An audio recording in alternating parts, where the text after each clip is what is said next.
Hello and welcome to the Overseers. I'm your host Nightwing, joined by my co-host Proilius, and we've had an interesting week in the second week of this Countdown Cup. Proilius, what have been your thoughts so far about how it has been going? It's been quite a challenging week for certain teams that we would normally consider top tier. Uh, it feels like in this meta, all the games are kind of up in the air because uh, there are a lot of teams defying expectations. Some are underperforming, some are overperforming, and overall, it's leading to kind of a set of standings that we wouldn't really have expected because you've got a region like APAC, which is actually quite competitive with teams like the Philly Fusion, the Seoul Dynasty, and the Chengdu Hunters, looking quite solid and consistent. Whereas in the NA region, there are a few really clear top teams, especially the Atlanta Reign. Maybe you would also say the Shock are kind of like one of the better teams. The Toronto Defiant have been looking decent. So it remains to be seen where things shape up to where things lead rather in the next week of games. But yeah, still plenty of action for us to watch before we actually know who's going to qualify for the play-ins. What were your thoughts on what happened in the past week? Yeah, I think uh, definitely a little bit of a shake-up, especially in the NA region, in my opinion, because Dallas, despite them being insanely high on league points, they're only 2-2 in these qualifiers for this last cup. Obviously, all sorts of excuses are kind of being thrown around that Dallas are just trying to pick up different comps, and I can definitely see where people are coming from in that kind of mindset. But then again, results are results, and we haven't really been seeing those from Dallas. So currently, Atlanta sits at the top, 4-0, and then, like you said, next up we have the Toronto Defiant, which are 2-0 so far, with 2 matches to go. And if uh, if the kind of performances that we're seeing from these teams this particular tournament cycle continue, then you may actually see teams like Toronto kind of sticking in there and maybe even making a run for that tournament playoff. But I think it's still a tough road ahead of them. So I think it has been quite interesting just to see someone other than Dallas dominate in NA.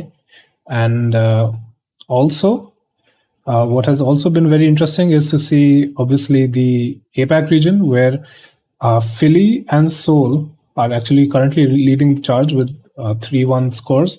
And the Chengdu Hunters are also 2-0. And they only need to win their next 2 matches, which they may well be able to do. And the Shanghai Dragons are actually, they are not making the knockout cutoff as of yet. So both regions are in a bit of flux right now. I think the Dallas Shanghai dominance has kind of died out a little bit. Obviously, these teams are kind of relaxing now that the pressure of the playoffs is like getting into the playoffs has kind of eased off on them because they're already in. And obviously the first seed in their respective regions. So some shakeups to some extent. So very interesting to watch. Yeah, so it's also like really strange to not see the Shanghai Dragons at the top of the standings just because they've been so dominant for well 3/4 of the season, right? So with them kind of being dethroned as the top team, at least thus far, it's going to be quite like a challenge for them to actually qualify, considering how good some of these other gatekeeper teams kind of are. Like the Fusion, the Dynasty, and Hunters, all of them have proven to be really competent, and it's not going to be easy for Shanghai to qualify for the Countdown Cup playoffs with like these three kind of behemoths standing in their way. So we'll see if Shanghai still completes kind of the trend of going to Hawaii, well, at least virtually. But yeah, it's going to be interesting for sure. Yeah, I believe for Shanghai to make it to Hawaii for the Countdown Cup, they would be relying on the LA Valiant to beat the Chengdu Hunters, as far as I understand. Uh, Otherwise, it's quite rough for Shanghai really to get in at all. So, with that, we can move into kind of the headlines for the day. As we've, as I mentioned before, Atlanta has won 4 matches, uh, making it a sweet ending to their season, to their regular season. What are your thoughts on how the Rain has performed lately? Well, I think the team has really gotten into a groove this season. And earlier on, I think I was primarily praising Pelican and Hawk for kind of being the star performers. But I think over time, each of their players has kind of finessed their playstyle. And I think the team owes its success to all of the players, not just Pelican or Hawk or someone who's kind of carrying the team. It's just all of them working really well together. And the Atlanta Rain, they probably run the best anti-dive comps in the league at the moment, whether it be with a bunker style, with Gators Orisa, or a death ball comp with that BAP Brig support line. And honestly, I think the Rain are proving to be a serious contender for even the championship this season.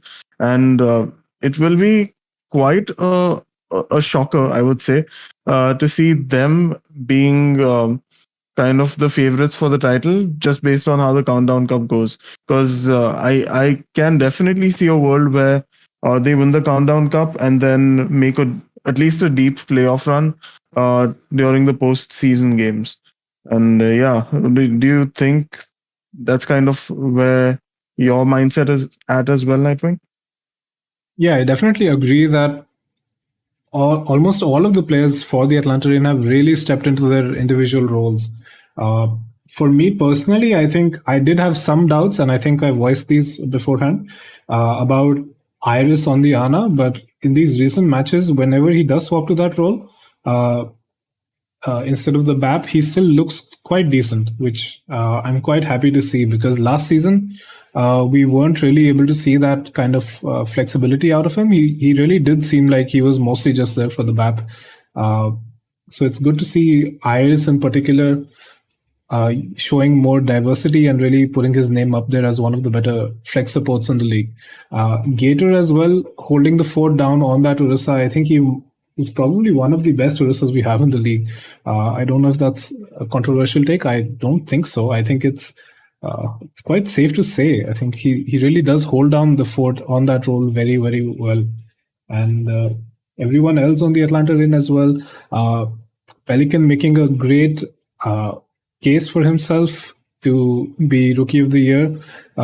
Some some people do consider him in the running for MVP as well. I think that's a bit much, but the Rookie of the Year, I think he's practically clinched it. I think there's very few contenders really that are really stepping up as heavily as Pelican has. So great looks from the Atlanta Rain, and let's move on to the next topic, which is, of course, the Vancouver Titans getting their first win versus the Boston Uprising. Now, I personally missed this match, unfortunately, but I'm sure Prolius has some words for it. Yeah, I mean, the Titans, they've definitely been one of the most underwhelming teams this season. This is, as you just mentioned, their first win. And I think they kind of owe it to the Boston Uprising for severely underperforming in that match. They kind of leveled out the playing field, and then Vancouver just won by virtue of being consistently at that level. And it was just like a bad day for Boston, I guess. But I would still say we should give props to the Vancouver Titans because it seems like they have made some improvements in the past weeks. Like for instance, Dalton's hit scan play hasn't been that bad considering just how much in shambles this team has been for most of the season. He's been putting on some really clutch showings at times. And I would also say that Teru, as a player, hadn't been really he wasn't a well-known player when he came into the league. But very early on, I was impressed with his May play, for instance, and he's been able to play things like the Farah and like really showcase his skill on multiple heroes. And even Changsik, who seemed to be like a poor addition to the team after Shredlock retired, has now started gelling with the team a little. So where you would kind of see a lack of synergy between him and his DPS as well as the backline, we started seeing them engage and disengage at around the same time. So I do think the team is improving, even though they are not like they're not overall a very competitive roster. Uh, like they've done well to kind of move in the right direction, and it's just good to see that they've gotten that one win that could prevent them from just getting completely demoralized by the end of the season.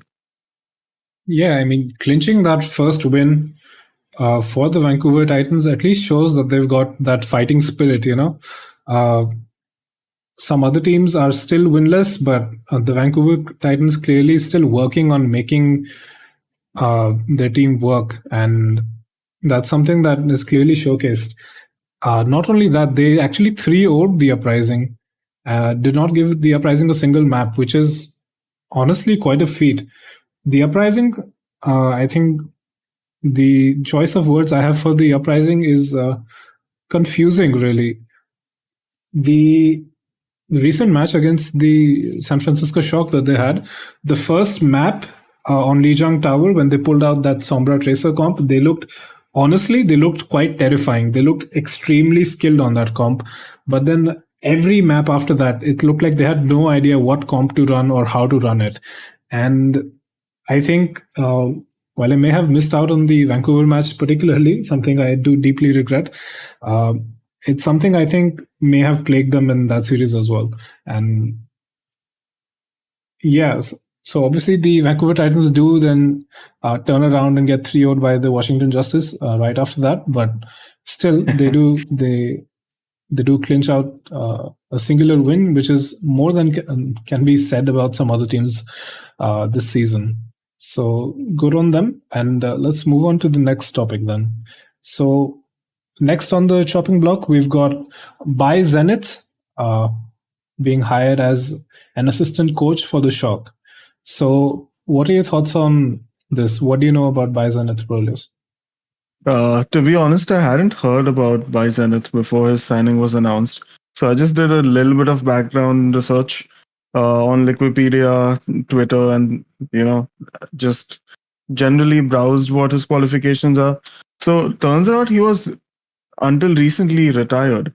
Like earlier in this year, he had quit coaching in Overwatch after he had like spent a few years coaching in Contenders NA. So he was initially with Third Impact for a year or so, and then he moved on to Drifters, where a lot of players from Third Impact moved after the team was disbanded, and then he actually owned the Drifters as well. So he had retired and he's come back. So I don't know if he had retired because he wasn't sure that he would be successful as a coach, or he retired just because he was looking for better opportunities and wasn't getting them and wanted to move on to maybe something like Valorant. So I can't really we can't talk about any details about how he is as a coach because of that. So there must be some reason that Krusty and whoever was responsible for the signing just brought him back from uh, well the vast abyss of retirement. So I mean, let's just hope it's a positive signing because the Shock really needs some uh, like a boost, I guess, because they are not performing as well as they can this season. What are your thoughts?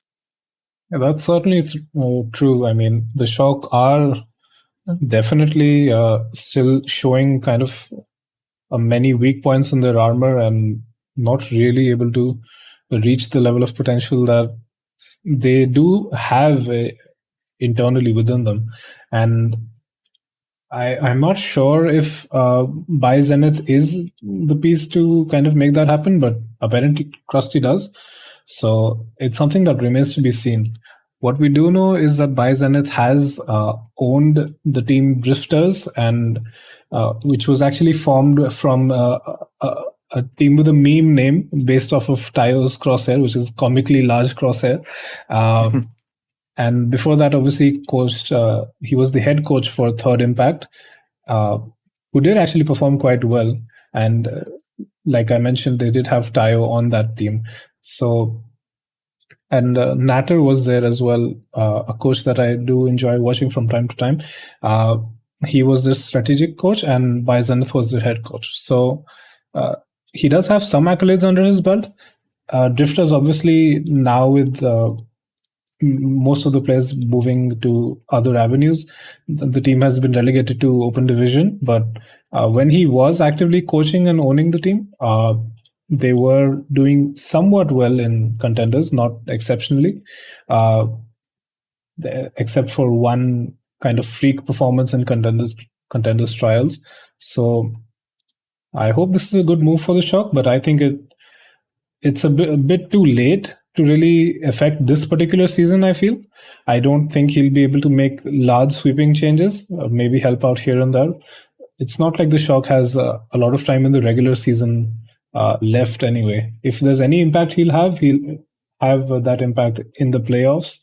And that is assuming that the Shock is able to get through in those buys or make it through the play-in tournament, depending on where the Shock's standing ends up at the end of this week. So that said, interesting pickup. We'll see how it works out, I guess. Next, we have Aspire moving to a full-time contract for Toronto Defiant. How do you think Aspire has been performing so far, Prilis?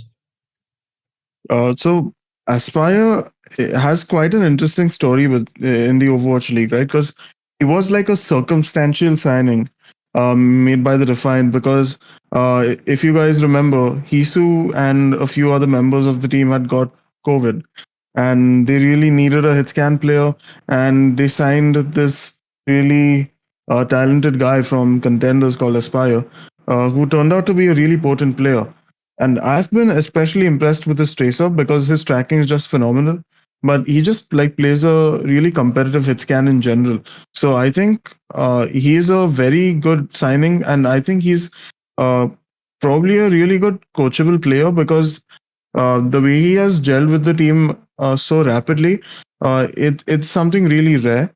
And considering that he's playing primarily with Korean players, uh, with the comp structure also, I would assume being Korean, it's just quite inspirational to see how well he's integrated with the roster.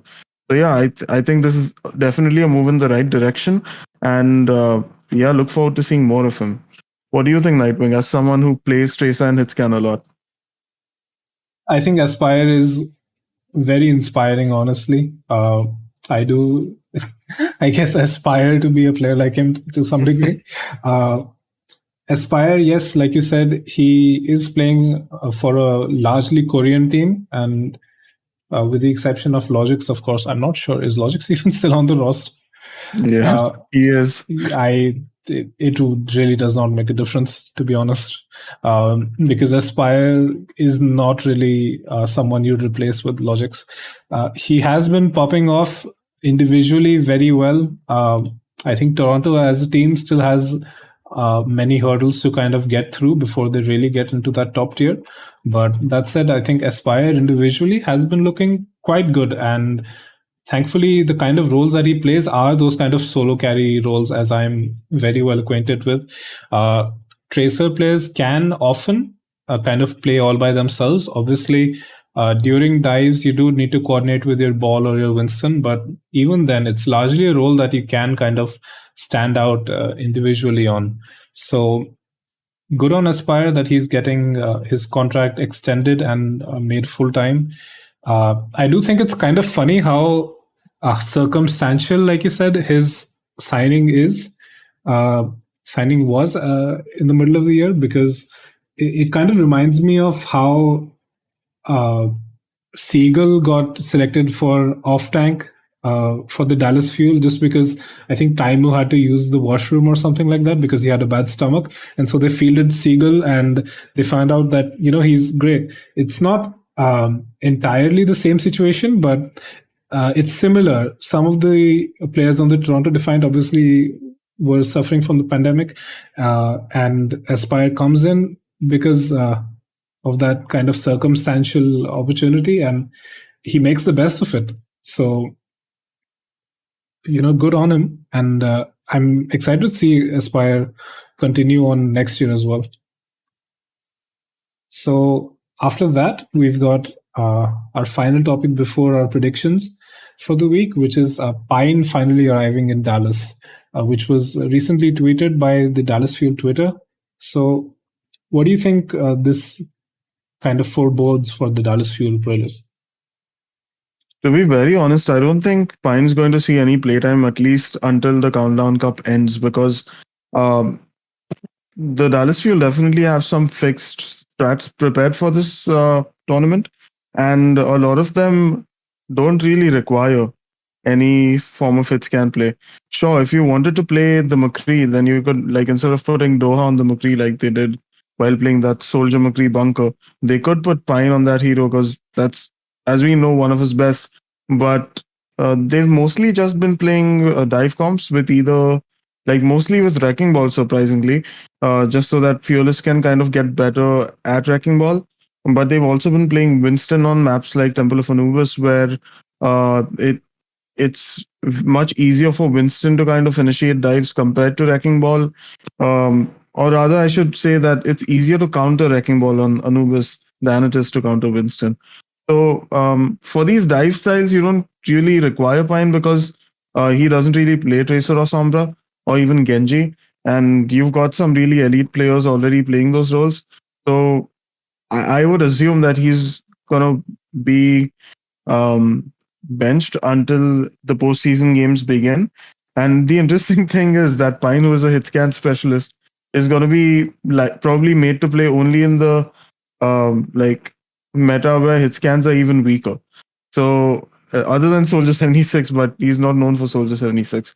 So yeah, we'll have to see if he actually gets playtime at all. But I feel like the starting DPS lineup of Sparkle and Doha are going to be standard and somewhat effective during the remaining matches in the Countdown Cup. What are your thoughts on this? Yeah, I mean, all of that is assuming that the Dallas Fuel do actually even make it into the playoffs for the Countdown Cup. I mean, they're already done with their regular season matches, so it's really them just counting on other teams to have a worse record. Because currently they are 2-2 and 0 map differential, which is not particularly a guaranteed place in that Countdown Cup. They may just be knocked out by other teams with a better record. I haven't done the math, but I think it's certainly possible. That said, I think you are pretty spot on. I think the Dallas Fuel really don't need Pine basically at all right now. This is a patch that has nerfed hit scans. First and foremost, the Pharah is being played extensively, the Sombra, the Tracer, and those are not really roles that you want to see the Pine kind of magic on, right? And it'll take a while to get him integrated into the team. So I think he'll do an exceptional job warming the bench, and we'll honestly have Rappel quaking in his boots. Rappel will start wondering, how can someone be this heavily on the bench? Because I mean, even Rappel gets some playtime sometimes, right? So I don't think we'll see a lot of Pine. If he does come out here and there, that'll be great. But I think strategically, it's just not something I see the Dallas Fuel doing. But yeah, that kind of wraps up our news segment. Now we can get into the predictions that we have for this week. So we've taken 5 matches that we think are somewhat significant, not particularly in the grand scheme of things or relating to the playoffs or the Countdown Cup. We just think these matches are going to be close or interesting or significant in some or the other way. So starting us off, we've got the match that I think I will be the most excited for, to be perfectly honest with you, uh, is going to be London versus Vancouver, which is pretty much the El Clasico or Toilet Bowl or whatever you want to call it of the NA region. Uh, so, what do you think about this match, Proteus? Do you think London can take the win, or do you think Vancouver will get their second win in this match? Based off of things, I think there is some potential for the London Spitfire and the Vancouver Titans to have a close series. But just based on how things have panned out, I think the Titans will take it with a 3-1 score. Uh, like like I mentioned before, it's a really big deal for the Titans to have gotten their first win, because that definitely gives kind of a confidence boost to the team that they're not like completely trashed. They are, yes, they are weaker than most of the teams, and I'm sure the players and the coaches know that. But it's definitely going to boost their morale to know that they have beaten a team that was on paper way better than them, and that's going to make it kind of at least easier for them mentally to approach this match against the London Spitfire, because they no longer have that worry of getting their first and only win of the season. So at least psychologically it's going to be easier, and even gameplay wise, I think with Dalton kind of stepping up his tracer and hit scan play, even Rolf honestly doing a pretty good job this week. And I think the team's just overall improved synergy is going to give them an edge over the London Spitfire, who are mostly relying on carry level plays by players like Shax and Molfig. Like Shax has just been insane on Tracer. And I honestly think this man can win them one map just with his carry plays. And like if they want any teamwork aspect to Overwatch, I would probably just give it to London for how well Shax plays Tracer. But unfortunately, it's 6v6, and team dynamics are going to matter. So I would say it's a 3-1 win for the Titans. But yeah, it there could be like um, really close competition on a map to map basis just because of the kind of pop off potential that Shax and Molfig have. Do you agree with me on this one? Yeah, unfortunately, it is 6v6 for now. We'll see what the future holds. Likely not. Uh, I think the London Spitfire, while they do have some redeeming qualities, I think Shax and Sparker can put up some carry performances on their respective roles, which do overlap sometimes. But Sparker is also exceptional on that Hanzo. Uh, I think the London Spitfire kind of peaked this season, despite being winless. In that 3-2 match against the Shock, where they did actually have me just sweating quite hard. But after that, they've kind of began to kind of trail off again. And so this is really their final chance for a win this season. Otherwise, these players are just going to have quite a hard time getting re signed for anything, to be perfectly honest with you. Uh, and this is really London's chance to kind of redeem themselves. That said, I think it's going to be exceptionally difficult because while I think the Tracer players for London can contest Dalton on the Tracer, I think most other players on the Vancouver Titans, especially Teru on the Flex DPS, who has been popping off more and more as we progress through the season when he does actually get fielded. Um, I think Vancouver Titans will be able to take it in a 3-1. That said, I think I am kind of holding out some hope that the London Spitfire can also redeem themselves and pick up a win finally. Just because some of these players do have talent, but it's just not really been realized so far. It's probably also worth mentioning that despite Sparker being on this roster, they haven't actually fielded him for any of their maps in the Countdown Cup qualifiers. They've just been playing Shax and Blase 24/7, which is really puzzling because Sparker's a really solid player. If you could like just have him in, even if it's on something like Soldier 76, or put him on McCree, put him on Widow on certain maps. Like they should play to their kind of like core strengths rather than relying on just some flex DPS specs because they just, I guess, want to play a flex DPS. because like Blase has been one of the weaker links of the roster in these qualifiers. He is not really doing much on, I guess, any hero that he's playing, which I'm like really sad to say. Just unfortunate for the team, but I think they will have more of a chance if they just like kind of ignore the meta and go double hit scan with Shax on the Tracer and Sparker on things like the McCree and the Widow and the Soldier. Yeah, that's all I want to mention. Yeah, all fair points. We do need to get to the other matches though, so we'll start off with the APAC region here as well.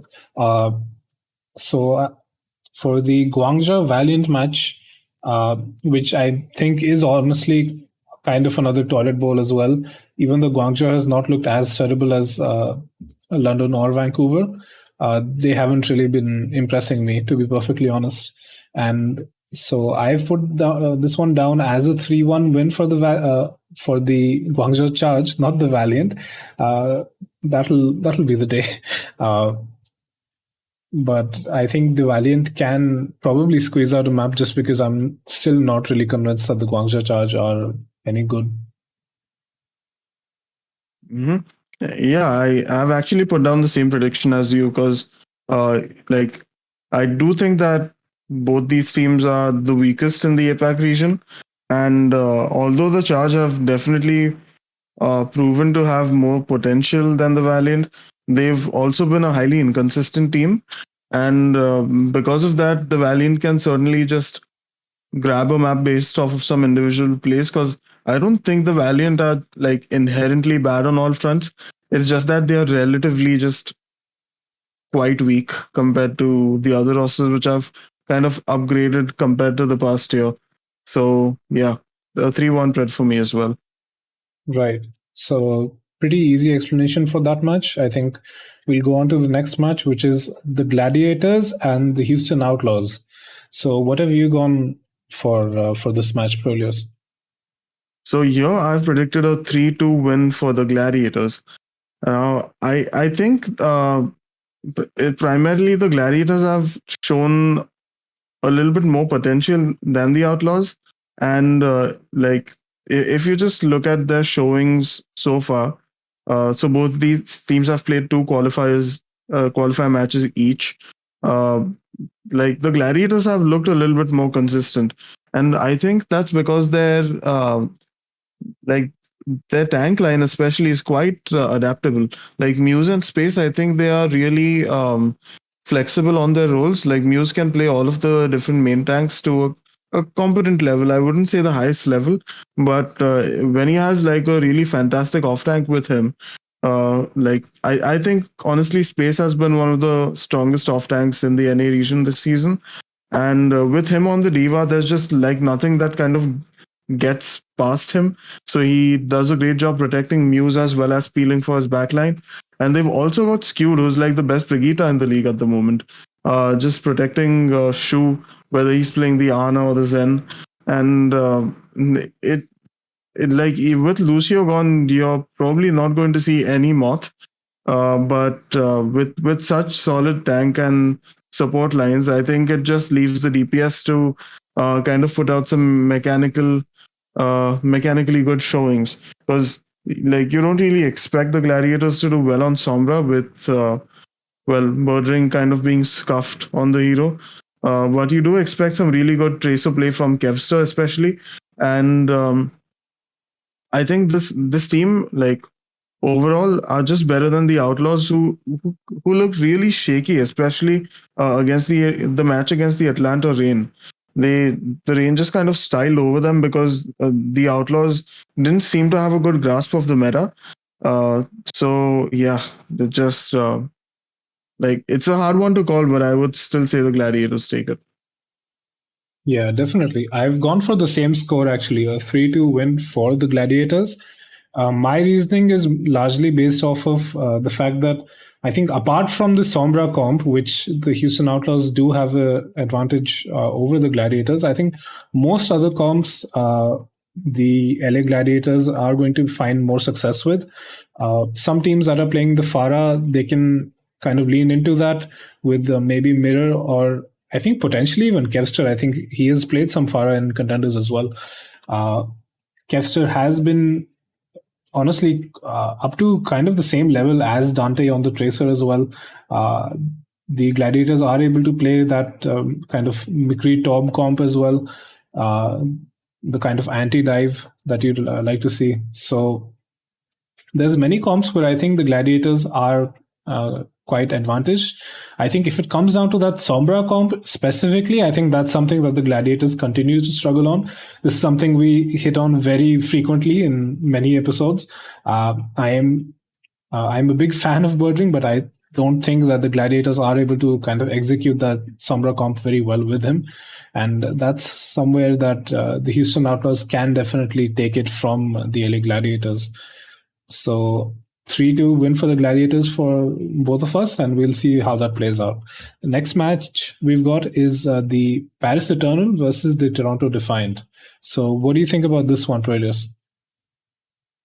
This one was another like hard to call match for me, because on one hand you have the Eternal who are kind of looking at some of their best with these ball comps. Like Dan himself came out and said with in an interview with Danny that ball was his best main tank hero, and the team was really comfortable playing around it. Like we all know that Onigot's Tracer is really good, Naga's Farah is really good, Khan is exceptional on Ana, Vestola has just been really impressive on Diva. So I think the comp especially suits them well. But I feel like based off of the showings in the first week of the qualifiers, they do still have some cracks in their armor. And I feel like these are cracks the Defiant can exploit. So I've put down a 3-2 win for the Defiant. Now, even though Toronto hasn't been a team like the most reliable team, like this past week, they have been quite good and they've also been really consistent. I was especially impressed with Michelle, who actually put up like a new record in the Overwatch League of the most ultimates eaten as a diva in a single map. I don't remember the exact number, but uh, I believe it was on Hanamura, and he was just eating like every single pulse bomb that was being thrown out, and it was just absolutely phenomenal to watch. And we've also got Hisu just like being a mad lad on the Sombra, Aspire following brilliantly on the. So Aspire and Nice both actually. So with the kind of I would say that the Toronto Defiant are a team that relies on momentum. Set up kind of a favorable ult economy, then they are able to cycle those ults extremely well. And this works out really well for them, especially on defense. So, which naturally they will have to play defense on at some point on every single map. So I think they do edge out the Eternal in that aspect, because although I've seen individual plays from the Eternal, I yet have to see that kind of organized ult cycling from them, and like uh, yeah, just see a little bit more. I think this might just be recency bias at play, because the Eternal are also a really good team. But yeah, I would say 3-2 for Defiant right now. Yeah, I think that's a fair analysis, definitely. The Toronto Defiant have only dropped one map so far in the Countdown Cup qualifiers, and instead of the Justice, they've dropped that map to the London Spitfire, which, I mean, apart from being disappointing to the Justice fans out there, is a quite good look from the Toronto Defiant. And in that sense, I think it's definitely fair to think that the Toronto Defiant could also take it. That said, I am personally going to go with a 3-1 win for the Paris Eternal, just because I think the meta is still decently favorable, apart from specifically Sombra comps to the Paris Eternal. And I think especially that kind of Farah role that seems to be quite dominant. While players like Nice can definitely play that, I personally see Naga succeeding just a little bit better.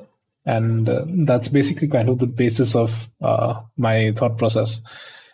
So let's move on to the last match, sorry, which is the Florida Houston match. I've gone for a 3-2 win for the Houston Outlaws.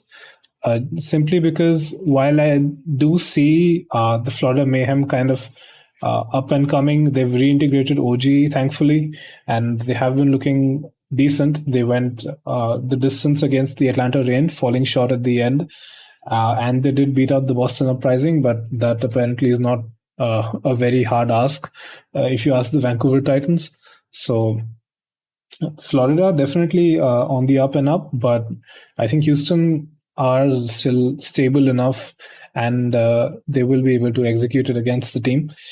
I think, especially something like the Sombra comps will still favor the Houston Outlaws just because Dante is insane at that role. I think BQB does make a good case for himself, but uh, I don't know. I don't see the entirety of the Florida Mayhem, considering their instability, to really be able to clutch it out against the Houston Outlaws. I think Yaki, uh, definitely once Dante is on that Sombra role, Yaki will be able to kind of be a bit more free on that Tracer role.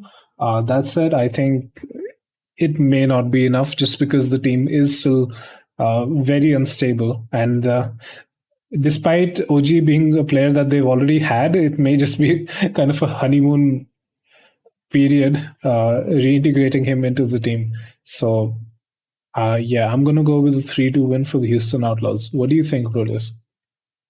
I've actually written down the same score on my pick'ems, and this was for me again a really close match to call. We've got some really nice games this week, but the what decided this match, at least in my head, was which team do I think is safer to bet on, and the answer was the Houston Outlaws, just because the Florida Mayhem have looked like remarkably inconsistent, partially because of the kind of main tank situation they ran, but also just like because of how they sometimes just don't click well in game.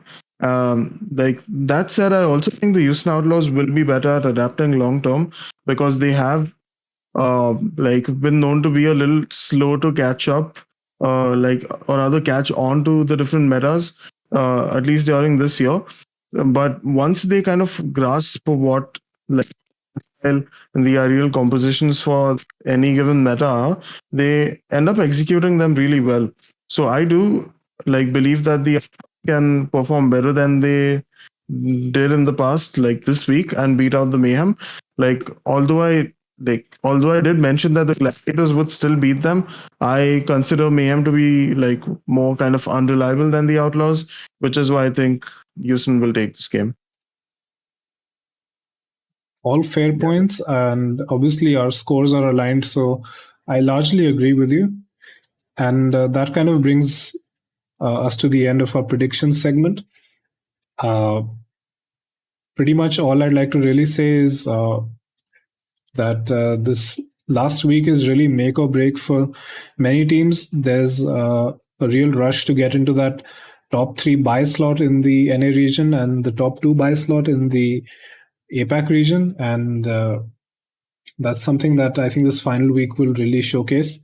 There are quite a few close matches, and it's going to be quite interesting to watch who gets into the Countdown Cup, who gets those extra points, who gets the regular season wins to be able to get into those play-ins or those play-in buys, as it were. And that's something that is going to be fun to look out for. Obviously, there's also other news around the week relating to the Activision Blizzard walkout, which I think we've kind of dragged on long enough, but it is good to see people kind of standing up for their rights as workers. And that's just a little bit of a shout out I'd want to kind of put out there. But apart from that, yeah, anything else you'd like to add, Prolius, before we close it out? Now, just because like you mentioned the Activision Blizzard walkout, I'll just say that it's like as someone who does work in the gaming industry, like I'm not just talking about the Overwatch content creation. Like I have seen and heard more than experienced myself. Like I've heard a lot of excerpts about like really harsh treatment, especially in this industry, and it seems to be like kind of like a trend, like that's how it is. But The point is that it shouldn't be. Like, there shouldn't be any kind of discrimination. There shouldn't be any kind of bias when it comes to treating your employees or your coworkers. So, in like it goes without saying that Nightwing and I both like fully support the initiatives being taken to kind of remove uh, this kind of hate, discrimination, bias, whatever you want to call it, from Activision Blizzard, and hope that any other companies that are kind of practicing these kinds of uh, like just malpractices uh, kind of feel a little bit scared and kind of tone down their level of discrimination towards their employees and just create like a better environment for everyone to work in. That's all I really want to add. Yeah, definitely. At the end of the day, if your dev team's happy, you've also got a healthy game community, right? So, if for nothing else, obviously, apart from basic human rights and human respect, uh, if you're a hardcore gamer, you want a happy dev team so you can get better content, I guess. If you're at that end of the degenerate spectrum, but that said, I think that pretty much wraps it up. Thank you for listening in, and do try and share if you find our analysis interesting. Uh, Comment what you think about how this final week of the Countdown Cup qualifiers and the uh, tournament ahead is going to go.